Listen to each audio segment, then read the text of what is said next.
The double hip swing is a technique that a lot of people have trouble with, especially as they're starting out in their practice. So I'm going to demo it here for you and give you all the details to help you execute the technique really smoothly.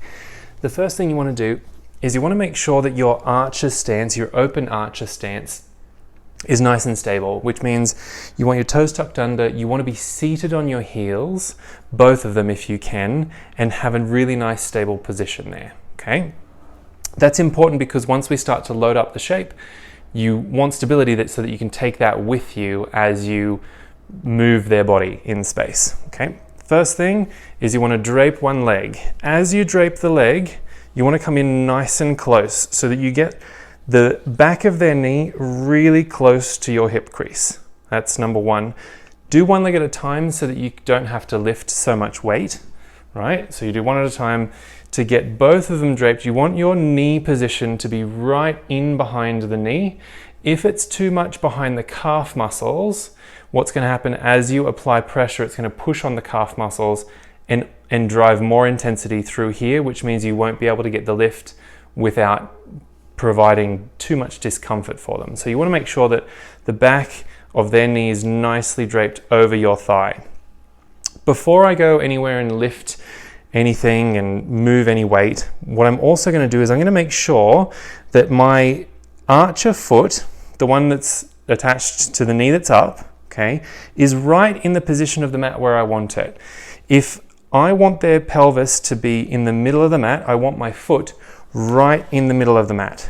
If I'm trying to move their pelvis off center for any reason, let's say I'm setting them up for a twist, I'm going to want to have my foot off center in the direction that I want to move the pelvis. And I'll show you that in a minute. But first, let's just go for the basic execution of the technique. So we get the drape, we get our foot right in the middle, and I'm also close enough to the hips so that it doesn't feel like I'm hauling and really putting in a lot of effort to get the lift of the pelvis, okay? So I want to be nice and close to the body as well. The grounded knee ends up being your fulcrum, ends up being your pivot point, so that's really crucial to have that grounded. And then once you've got all those pieces of the puzzle together, you just put a little bit of pressure down on the feet. You can have the other forearm at the thighs. You lean, emphasize the lean, okay? So really lean, lean, lean, lean. And then sometimes already their pelvis is going to be lifted off the floor without them helping you.